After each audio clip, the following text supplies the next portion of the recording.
Happy Friday, everybody! Though for a lot of you, it's probably like the wee hours of Saturday morning or something. This is much later than I usually put out videos in a day.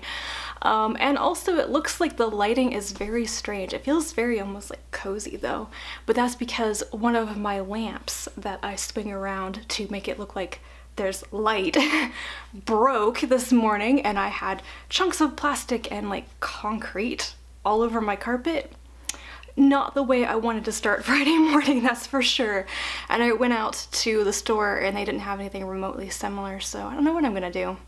I should actually like buy a lamp that's meant to be repositioned or something. Probably. But that aside, December has not been a great month for me doing booktube related activities. You've probably noticed that I haven't had a real video schedule and I've been interrupted in the middle of filming my wrap up for the A to Z readathon, and that's because this month life has conspired against me. I've been dealing with family issues, work stuff, holiday prep, and either I've been like physically interrupted by things or I have been emotionally not ready to do anything. But I got sick yesterday. I'm still mildly sick today. I don't know if you can hear it in my voice, but I took a 2-hour nap and I'm suddenly feeling really peppy. So I thought I would film something quick on Friday to let you know what I'm doing, like the fun things that I'm doing. So on the reading front, I have intentionally not been reading as much this month. It just struck me that I've been reading so much this year and like really intensely in May and November for the readathons, and I didn't need any more stress trying to reach my final goals of the year. I wanted to read a lot of short stories in December. I wanted to finish the remaining 7 Clark Award winners and just all this other stuff. I have a stack of books that I've been holding for my Christmas vacation to read when I'm relaxed and everything. And I just threw it all out the window because reading challenges are nice right up until the point when they stress you out and you're already being stressed out by other things, so none of that. And it's been nice to take some of that time that I would usually spend reading and do other things. What I am reading though, I am working only on one book right now, and that is The Glass Town Game by Catherine Valente. I'm actually buddy reading this with Yamini from The Skeptical Reader. It's very fun because we've not buddy read anything before in 3 years that we've been talking to each other, so we decided it was high time. And this is the newest book out by Valente that I overlooked until it was out. It's a children's book. And once I read the description, I thought, well, that is what I need in my life because I still haven't read The Refrigerator Monologues. This sounds a lot more fun than that. The idea, the premise is that the Bronte children, Charlotte, Emily, Anne, and their brother Branwell, go on a magical adventure to a world that they invented called Glass Town. And this is a real thing. The Bronte children did actually invent these shared worlds that they wrote stories and poetry in. One was called Glass Town, and I think the other two were Gondel and Angria. So this is all based on reality in many ways, and I find the Bronte family to be very interesting and very tragic. So far, I am really enjoying the imagination and the whimsy.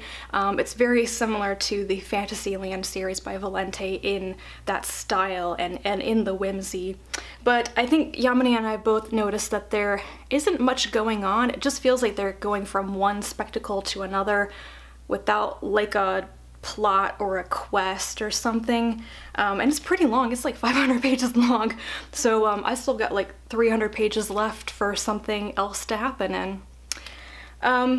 Another thing that I've actually started but I haven't been actively reading in a week or so, I think, is Air by Jeff Ryman, and it was not at all what I expected since I earlier in the year failed to get into The Child Garden by Ryman. And I think I might really like this one. I'm really curious to get further into it. And then there is one other thing that I am very excited about, and I feel like Tor just sent me a Christmas present. I had The Will to Battle by Ada Palmer on my Christmas wish list. I sent it out to my family, and a couple of days later, a finished copy arrives in the mail for me. And I'm like, wow. And then a couple of days after that, they accidentally sent me a second copy. So I have a copy that hasn't been claimed by anybody yet. And if you want it, let me know. You have to be in the US because I don't want to pay international shipping right now. And you have to be okay with giving me your address. So I will pick somebody randomly if there's more than one person that wants it. I'll send it off to a good home.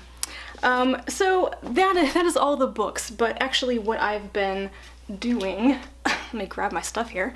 A lot of what I've been doing this month is watching television and watching movies, and I have been watching the first season of The 100 on Netflix, which is a terrible science fiction show. There is so much wrong with the premise. There's no logic, there's no rational scientific explanation for anything going on, but I'm really enjoying my second attempt at watching it. It's fluff, and I've been told by people who love the series that it gets better after the first season. And I am almost done with the second season of The Crown, which I don't want to end. It is even better than the first season. I think it's exceptional. I think I have 2 more episodes to watch, and I'll probably do that tonight. And also, a little while ago, you guys gave me a bunch of recommendations for your favorite Studio Ghibli films, and I basically took everything you recommended me and went straight to my library's catalogs and put them all on hold. And I have a bunch of them. I've already watched My Neighbor Totoro, which I absolutely loved. I will have to watch that one again. And I watched Tale of the Princess Kaguya, which I think it was okay. I guess that one is very different from other Ghibli films. The animation style is very different, and it's based on a traditional tale or something. I found that to be interesting, but it was rather long. I started to lose interest by the end. And then I went to the library, and I also have Grave of the Fireflies, Kiki's Delivery Service, which I'm gonna watch next, Princess Mononoke, and Your Name, which I think is a more recent one that I've heard talked about before, like it's apparently very good. And randomly, I got season 1 of Babylon 5 because I know somebody who like rewatches it every year, and I've never tried to watch it before. This and what's the other one? Farscape? Is that what it's called?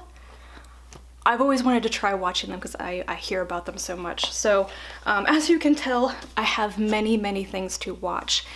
And let's be honest, whenever I'm on vacation, I don't do nearly as much reading as I thought I was going to. I'll probably watch all the movies then. So I think that's enough talking from me. I'm going to go make myself some tea and curl up with a book and catch up on all of my bookish conversations that I feel I've been lagging with. And I hope you have had a great Friday and that you have a good weekend. Let me know how your Christmas holiday prepping is going, if you do that. And I will talk to you as soon as I possibly can. And until then, bye.